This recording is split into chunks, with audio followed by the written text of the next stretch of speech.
पाचवं जे मंडल आहे, पाचव्या मंडलाकडे जाऊ. चौथं मंडल या ठिकाणी संपलेलं आहे. पंचम मंडल जे आहे ते नाट्यकलशः नावाचं काय आहे तर पंचम मंडल आहे. या पाचव्या मंडलामध्ये नाट्याबद्दल सांगितलेलं आहे. 5 नाट्य उतारे दिलेले आहेत. त्याच्यामध्ये 3 जे आहेत सुरुवातीचे नाट्य उतारे, नाट्यांश जे आहेत पुत्रसंगमः नावाचे आहेत, आणि जे 2 जे आहेत ते सध्याच्या काळावर आधारित आणि सध्याच्या काळातील कवीनं लिहिलेले हे काय आहे तर आहे. बघूया. तर त्याच्यामध्ये पहिले 3 जे दिलेले आहेत त्याच्यामध्ये पुत्रसंगमः नावाचा जो भाग दिलेला आहे त्याच्याबद्दल आपण थोडक्यात बघणार आहोत. आपण काय करतो, नाटकामध्ये, चित्रपटामध्ये किंवा दूरदर्शनच्या मालिकेमध्ये पाहतो किंवा दूरदर्शनवर जे चित्रपट मध्ये जे बघतो त्याच्यामध्ये काय दिलेलं असतं तर एखादा हिरो असतो किंवा जुळे हिरो दाखवतात, जुळे भाऊ दाखवतात. ते लहानपणीच काय होतात तर कुठं यात्रेमध्ये गेले, तिथं फुटाफूट होते, मग नंतर ते एक चांगला बनतो, एक वाईट बनतो, असं काहीतरी असतं. आणि मग नंतर शेवटच्या टप्प्यामध्ये मारामारी होते, काहीतरी होतं, आणि मग नंतर त्यांच्यावर काहीतरी खूण असते आणि लक्षात येतं की अरे हा आपला भाऊच आहे. मग तशी ओळख होते. त्या प्रकारचे नाटक असतात. किंवा मग काही नाटकामध्ये किंवा पिक्चरमध्ये असं दाखवलेलं असतं, आईवडिलांची मुलं दूर जातात आईवडिलांपासून कुठल्या तरी ह्याच्यामध्ये गोंधळामध्ये, आणि मग नंतर शेवटी कुठल्या तरी प्रसंगाने एकत्रित येतात. त्याचं वर्णन आपण पाहिलेलंच आहे नाटकामध्ये.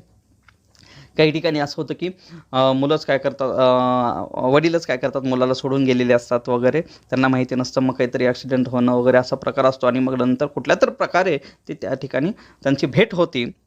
त्या पद्धतीचेच या ठिकाणी त्या सर्व प्रकारचे पुत्रसंगमः नावाचं काय केलेलं आहे तर 3 नाट्य उतारे दिलेले आहेत. त्याच्यामध्ये पहिला जो नाट्य उतारा आहे, प्रथमः नाट्यांशः भासकवेः मध्यम विभागातः गृहीतः, द्वितीयः नाट्यांशः कालिदासस्य अभिज्ञानशाकुन्तलात् उद्धृतः, तृतीयः नाट्यांशः दिग्नाकवेः कुन्दमाला नाटकात स्वीकृतः. म्हणजे याच्यामध्ये पहिलं जे नाट्यांश घेणार आहोत आपण, भीमघटोत्कचयोः, हे जे नाट्य उतारा आहे, हा जो नाट्य उतारा काय केलेला आहे तर भासकवीने सांगितलेला आहे. प्राचीन कवीबद्दल, भासाबद्दल जर पाहायचं असेल तर प्राचीन कवीमध्ये काय होते तर महाकवी भास हे प्रसिद्ध होते, प्राचीन काळामध्ये प्रसिद्ध असलेले कवी आहेत. त्यांचा जर काळ पाहायचा असेल तर इसवी सन पूर्व 5वं शतक असं त्यांचा काळ मानला जातो, काही विद्वानांचं मत आहे. भासाची जी नाटकं आहेत 1920 साली टी गणपती शास्त्री महोदयांनी यांनी संशोधित केलं आणि प्रकाशित यांनी केलेलं आहे. भासकवीनं काय केलं तर 13 नाटकं लिहिलेली आहेत, रचलेली आहेत. त्यामध्ये महाभारतावर आधारित असलेले 6 नाटकं आहेत, आणि त्याच्यामध्येच एक काय आहे तर मध्यम वियोगः नावाचं एक प्रकरण आहे.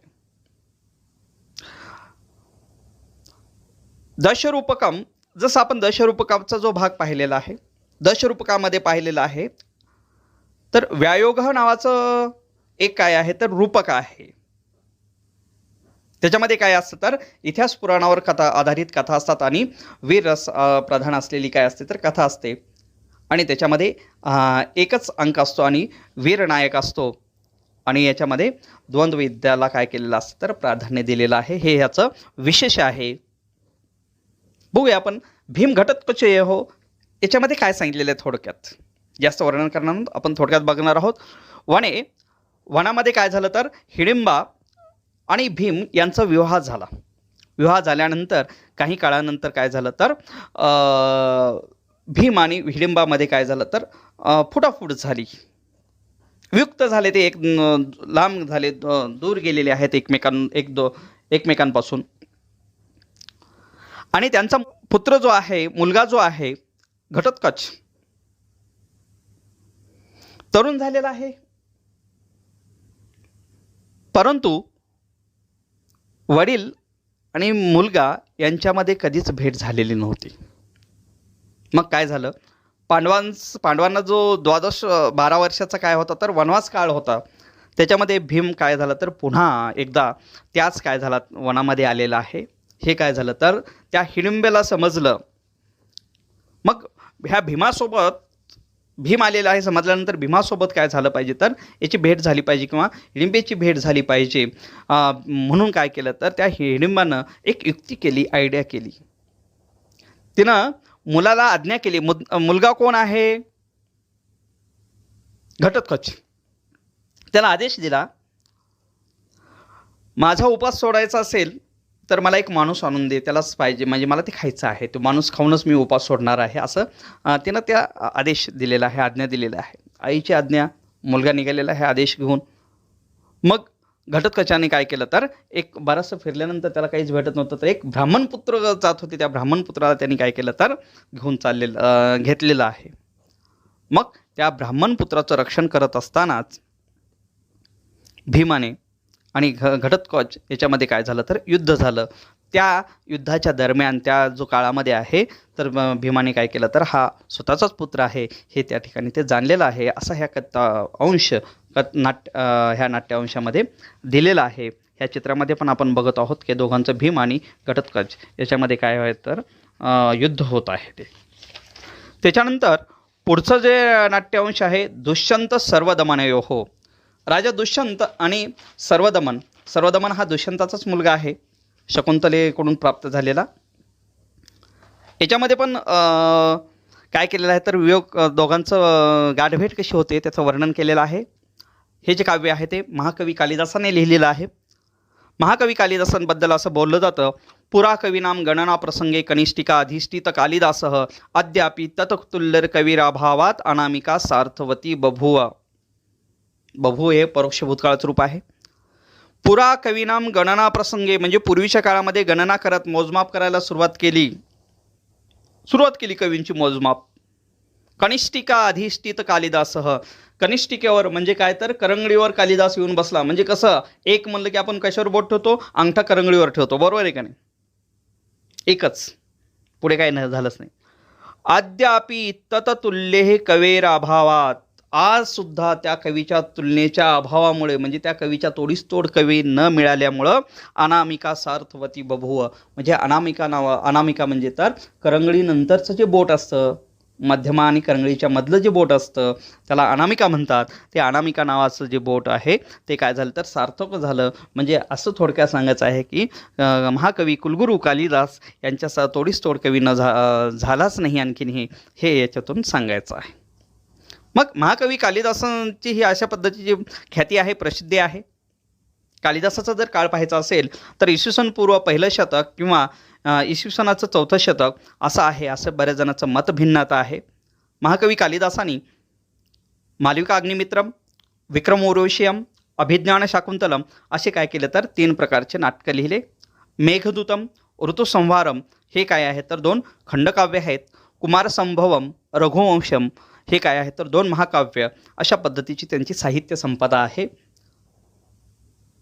रूपकामध्ये प्रथम म्हणजे पहिला जो भाग होता ना दशरूपकाचा, तथा प्रमुख रूप प्रकार म्हणजे काय तर नाटक त्याच्यामध्ये आलेला भाग आहे. त्याच्यामध्ये इतिहास, पुराण, मूल कथा असतात. शृंगार आणि वीर रस हे आहे त्याच्यामध्ये मुख्य रस असतात. श्रेष्ठ नायक कोण असतं तर देव अथवा राजा. आणि पंचमवाहा 5 किंवा 7 अंक हे काय आहे तर ह्या नाटकाचं विशेष आहे. हा जो भाग आहे अभिज्ञान दुष्यंत सर्वदमनयोः अभिज्ञान शाकुंतलम 7म अंकातून हा काय केलेला आहे तर नाट्य उतारा स्वीकारलेला आहे. दुर्वासा ऋषीच्या शापाने विस्मरण पावलेल्या दुष्यंताने काय केलं तर गर्भवती शकुंतलेचा त्याग केला. मग ते शकुंतला काय केली तर मारीच नावाचे जे ऋषी आहेत त्यांच्या आश्रमामध्ये गेले आणि मग त्या ठिकाणी ती गर्भवती होती आणि मग नंतर सर्वदमन नावाच्या मुलाला काय केला तर तिनं जन्म दिलेला आहे. काही काळानंतर दुष्यंत दैवयोगाने त्या ठिकाणी आला, योगायोगाने चित्रपटामध्ये जसं असतं त्या पद्धतीने. मग तो त्या ठिकाणी आल्यानंतर त्या आश्रमामध्ये झाडाच्या पाठीमागे जाऊन तो दुष्यंत काय करू लागला तर कुतूहलाने बाललीला पाहू लागला. तो मुलगा बघा त्या ठिकाणी चित्रामध्ये दिसत आहे. तो मुलगा काय करत आहे तर एका छाव्याला घेऊन तर त्याच्यामध्ये काय करत आहे तर ते त्यांचे दात मोजत आहे. मग त्या ठिकाणी समोर दिसत आहे 2 तापसी. त्यांचे जे संवाद आहे त्यांच्या माध्यमातून मग त्या दुष्यंताला समजलं की हा आपला मुलगा सर्वदमनच आहे. हे ह्या नाट्यविषयाचं काय आहे तर विशेष आहे. ज्यावेळेस आपण प्रत्यक्षात पाहणार आहोत त्यावेळेस आपण सविस्तर याच्यावर चर्चा करणार आहोत. त्याच्यानंतर पुढचं जे नाट्यांश आहे ते रामस्य कुशलवयोः. राम आणि कुशलव यांच्याबद्दलचा हा नाट्य उतारा दिलेला आहे.